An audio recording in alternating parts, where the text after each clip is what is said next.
আমি আমার বাগানে আসলাম। এটি দেখতে পাচ্ছেন, এটি লটকন গাছ। দেখেন লটকন গাছে কিভাবে ধরে। এর যে গাছের যে শাখা প্রশাখা আছে, একদম ডাল ফেটে এখান থেকে ফুল বের হয়, ফুল থেকে ফলে পরিণত হয়। দেখেন কত লটকন গাছে ধরে আছে, কি চমৎকার! পুরা গাছে লটকন ধরে আছে। এই গাছটি আমি লাগিয়েছিলাম 2003 সালে, আমি যখন ইন্টারমিডিয়েট দ্বিতীয় বর্ষের ছাত্র ছিলাম। দেখেন কত লটকন গাছে ধরে আছে, কি চমৎকার! সৃষ্টিকর্তা মানুষের জন্য পৃথিবীতে কত ফল দিয়েছে এবং প্রত্যেকটি ফলের ভেরিয়েশন আছে, স্বাদ আলাদা, গন্ধ আলাদা।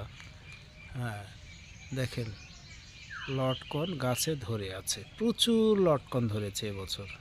এপাশে দেখেন গাছে লটকন ধরে আছে, কিভাবে লটকন ধরে গাছে দেখেন। এগুলি আর 1 মাসের মধ্যে হয়তোবা খাওয়ার উপযোগী হতে পারে। অনেক লটকন। এই গাছটি আমি লাগিয়েছিলাম। গাছটির মূল্য নিয়েছিল 200 টাকা। এই গাছটি আমি লাগিয়েছিলাম, গাছটির মূল্য নিয়েছিল 200 টাকা। দেখেন কত চমৎকার লটকন ধরেছে।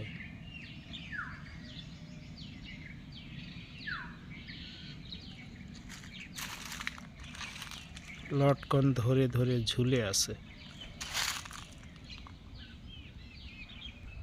এটি মেহেদি গাছ, এটিও নার্সারি থেকে নিয়ে এসে আমি লাগিয়েছিলাম। এটি লেবু গাছ, প্রখর রোদের কারণে পাতাগুলি ঝরে পড়েছে, আবার নতুন কুশি গজাচ্ছে। দেশি লেবু। এটি লিচু গাছ, পাশে এটা পেয়ারার গাছ, কেটে ফেলা হয়েছে সঙ্গত কারণে। দেখেন পেঁপে গাছে পেঁপে ধরে আছে। এটি গাছটি 3 বছর থেকে পেঁপে দিচ্ছে। এটি হচ্ছে বন কাঁঠালের গাছ, এটিও আমি লাগিয়েছি। দেখেন গাছে বন কাঁঠাল ধরেছে, এই যে বন কাঁঠাল। এটিকে অনেকে স্থানীয় ভাষায় গেওয়া ফল নামেও ডাকে। আসলে এটার পুস্তকের নাম হচ্ছে বন কাঁঠাল।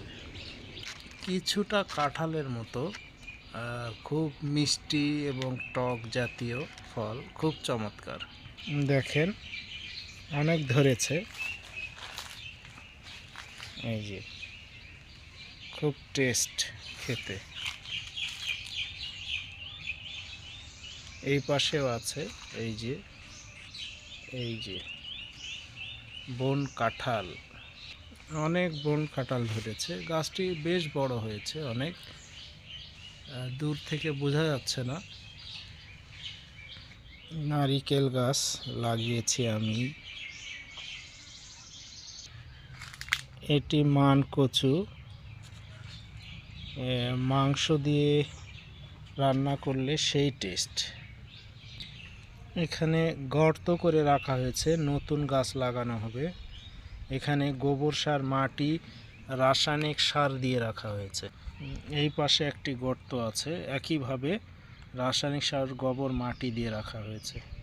এগুলি পুষলে পারে এখানে গাছ লাগাতে হবে। এটি আমার একটি তেজপাতার গাছ। এটি অনেক যত্নের পরে শেষে তেজপাতার গাছটি আমার সুন্দর হয়েছে। এর আগেও আমি 2-3টি তেজপাতার গাছ লাগিয়েছি, কিন্তু কোনোভাবেই সেটি হয়নি। বিভিন্ন জনের সঙ্গে কথা বলেছিলাম যে কেন হচ্ছে না। এর একটি সমস্যা হচ্ছে এর গোড়ায় উই পোকা লাগে। তো উই পোকা এর গোড়াটি বারবার খেয়ে ফেলে, কি কারণে জানি না, তাদের প্রিয় খাবার নাকি। তো একজন পরামর্শ দিয়েছিল যে এর গোড়ায় মাঝে মাঝে দানাদার দিতে হবে। এ দানাদার একটি সারও বলা যেতে পারে, কীটনাশকের মতো সবুজ দানার, এর গোড়ায় দিলে আর সেই উই পোকা লাগবে না। তাই মানুষের পরামর্শ অনুযায়ী আমি সেটি ফলো করেছি এবং শেষমেশ আমার এই তেজপাতার গাছটি বড় হয়ে গেল, প্রায় 2 বছর হচ্ছে। দেখেন তেজপাতা। এই পাশে আমার একটি দারুচিনির গাছ আছে। আমি দারুচিনির গাছটা দেখাবো। আপনারা একটা বিষয় লক্ষ্য করবেন, এটি হচ্ছে তেজপাতার। দারুচিনি আর তেজপাতা দেখতে কিছুটা একই রকম। তো বাজারে দেখবেন যে আপনি বাজার থেকে তেজপাতা কিনে আনবেন, তরকারি রান্নায় দিবেন, কিন্তু কোনো টেস্ট হবে না। অর্থাৎ অসাধু ব্যবসায়ীরা কি করে, এই দারুচিনি আর তেজপাতা প্রায় পাশাপাশি একই রকম দেখতে, তো এই দারুচিনির পাতাগুলি তেজপাতার মধ্যে ঢুকিয়ে দিয়ে বাজারে বিক্রি করে, যার কারণ এরা হচ্ছে সচেতনভাবে ক্রেতা ভোক্তাকে ঠকায়, যার কারণে কোনো টেস্ট আসে না। তো এটি হচ্ছে তেজপাতার গাছ দেখেন। হ্যাঁ, তো আমার নিজ হাতে লাগানো। এই যে গতদিন আমার কার্য সহায়করা গোড়ায় পানি দিয়েছে, মাটি দিয়েছে, সার দিয়েছে, গোবর দিয়েছে। তো আমি এখন আমার দারুচিনি গাছটি দেখাবো, দেখবেন যে একই রকম পাতা প্রায়, লক্ষ্য রাখবেন। আমি এখন দারুচিনি গাছটি দেখাবো। এটি আমার কাঁঠাল গাছ, দেখেন এবছর কাঁঠাল ধরেছে। আমি 50টি কাঁঠালের গাছ লাগিয়েছিলাম। তো কাঁঠাল গাছ উঁচু জায়গায় লাগাতে হয়। তো 50টার মধ্যে আমার প্রায় 20টা মতো, 20-25টা মতো কাঁঠালের গাছ এখন বেঁচে আছে। বাকিগুলি মরে গেছে অতিরিক্ত বৃষ্টির কারণে, এবং নিচু জায়গায় ছিল সেগুলির তুলনামূলক। এই যে কাঁঠাল ধরেছে, দেখতে পাচ্ছেন কিনা জানি না। যেটি বলছিলাম, এটি আমার দারুচিনি গাছ। আমরা যে মশলা হিসেবে যে তরকারিতে দারুচিনি ব্যবহার করি, সেই দারুচিনির গাছ নিচের ডালগুলি কেটে ফেলেছি। দেখেন অনেকটাই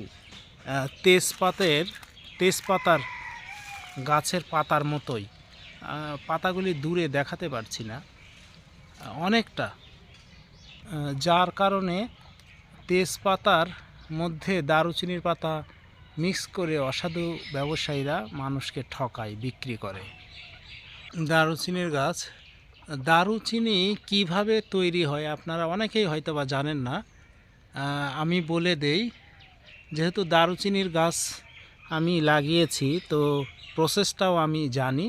সেটি হচ্ছে, এই গাছটি যখন আরও মোটা হবে, ডালপালা বড় হবে, তো তখন এই ডালগুলি যখন মোটা হবে তখন কাটতে হবে। কেটে 1 হাত পরিমাণ ছোট ছোট করে কাটতে হবে। কাটার পর এগুলি বস্তার মধ্যে ঢোকাতে হবে। ঢোকায়ে এগুলি রোদের মধ্যে রাখতে হবে।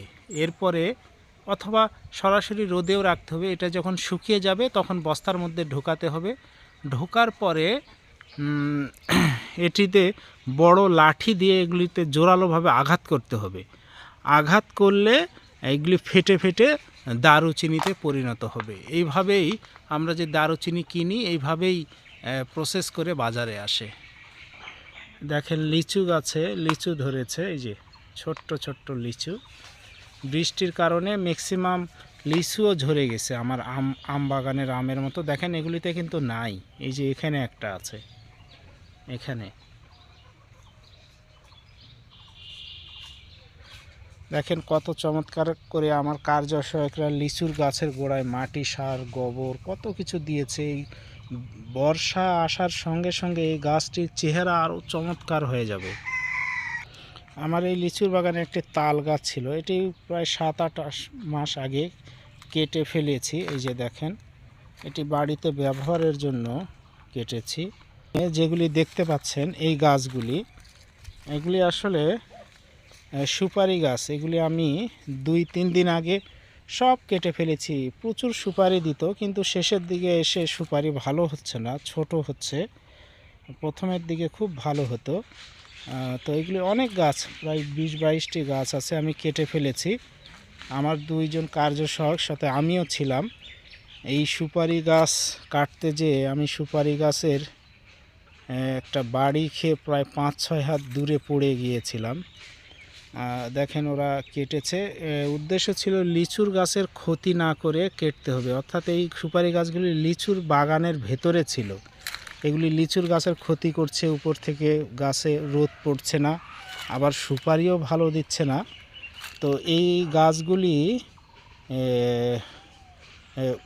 কাটা হয়েছে, উদ্দেশ্য আছে, এগুলি ব্যবহার করা হবে একটি কাজে। তো দেখেন অনেক গাছ ছিল, এগুলি সব কেটে ফেলেছি।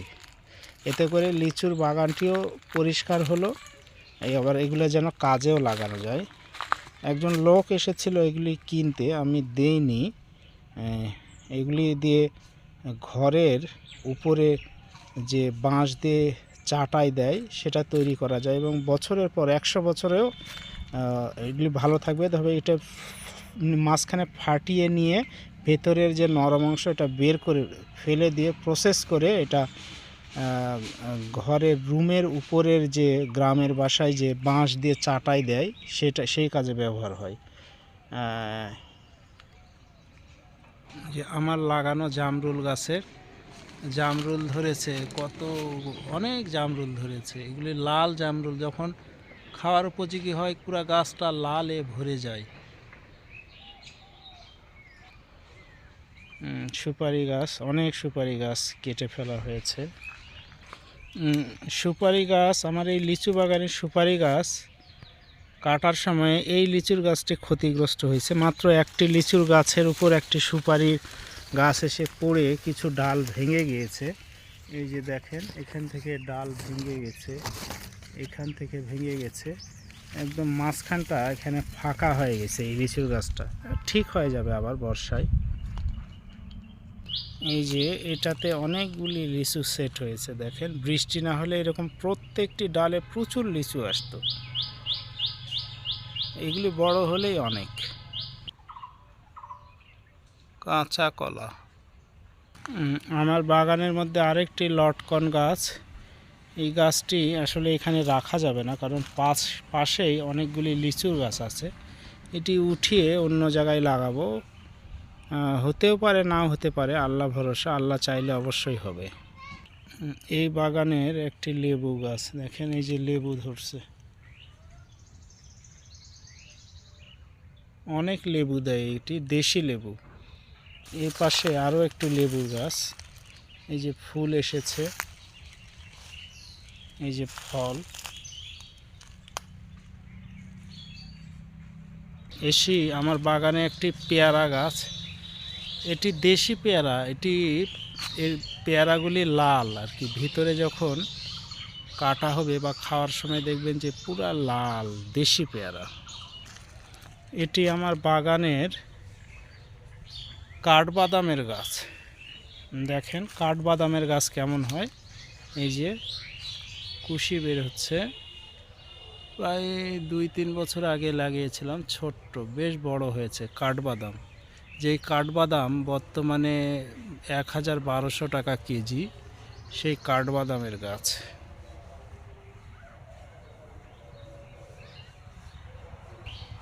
এই বাগানেও আমার বড়ইয়ের গাছ ছিল, দেখেন আমি কিছুদিন আগে এগুলি কেটে ফেলেছি, তার মধ্যে একটি পড়ে আছে। এই 3 ধরনের বড়ই ছিল আমার, বল সুন্দরী, ভারত সুন্দরী এবং কাশ্মীরি আপেল কুল।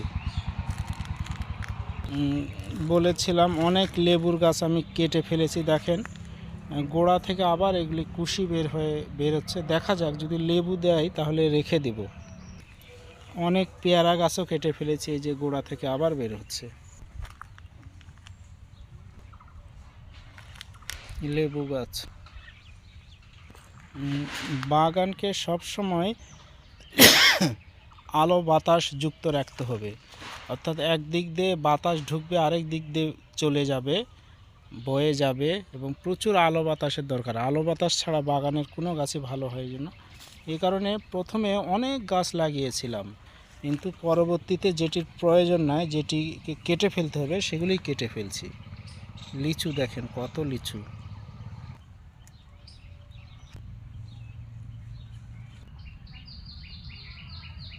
এই যে দেখেন সফেদা গাছ আমার, কিছুদিন পরই এটাতে সফেদা ধরবে বলতে আমি তো আপনাদের সাথে কথা বলতে বলতে দেখেন ফুলই দেখতে পাচ্ছি। এই যে দেখেন কুড়ি আসছে, আসলে লক্ষ্য করিনি ওভাবে, হঠাৎ চোখে ধরা পড়লো। এই যে কুড়ি এসেছে, এই যে কুড়ি মানে সফেদা ধরা শুরু। অনেক সফেদা দিবে, কিন্তু আমার কষ্ট হচ্ছে যে এই গাছটি এখানে রাখা যাবে না, এটাও কেটে ফেলতে হবে। কারণ আপনি দেখেন যখন লাগিয়েছিলাম তখন মনে হচ্ছিল যে আশেপাশে অনেক জায়গা, এই যে কুড়ি এসেছে দেখেন, কিন্তু পাশেই অনেক লিচুর গাছের মাঝখানে, এই যে এই পাশে একটা লিচুর গাছ খুবই কম দূরত্বে, ওই পাশে লিচুর গাছ, এখানে সফেদা গাছ, এই পাশে লিচু গাছ। তো এইভাবে রাখা যাবে না এটা। দেখা যাক কতদিন রাখা যায়। কিন্তু সফেদা অনেক মূল্য বাজারে, অনেক সুস্বাদু, আমার অনেকগুলি প্রিয় ফলের মধ্যে এটি একটি। অনেক সফেদা ধরবে ইনশাল্লাহ। এই যে লটকন গাছ, সরি এটি হচ্ছে জামরুল গাছ, লাল জামরুল যেটা বলছিলাম, এটিও রাখা যাবে না, কারণ এই পাশেও লিচুর গাছ আছে। অর্থাৎ এটি লিচুর বাগান থাকবে, কিন্তু অন্য গাছ ধীরে ধীরে কেটে ফেলতে হবে। এই যে কিছু বাঁশ আছে আমার, এগুলোও কেটে ফেলতে হবে। কিছু কলার গাছ লাগানো আছে, মালভোগ কলা, অনেকে সবরি কলা বলে, এগুলিও কেটে ফেলতে হবে। তো কাঁঠাল দেখেন, কাঁঠাল ধরে আছে। তো সকলে ভালো থাকবেন। আজকে এই পর্যন্তই, বিদায় নিলাম। ধন্যবাদ সকলকে।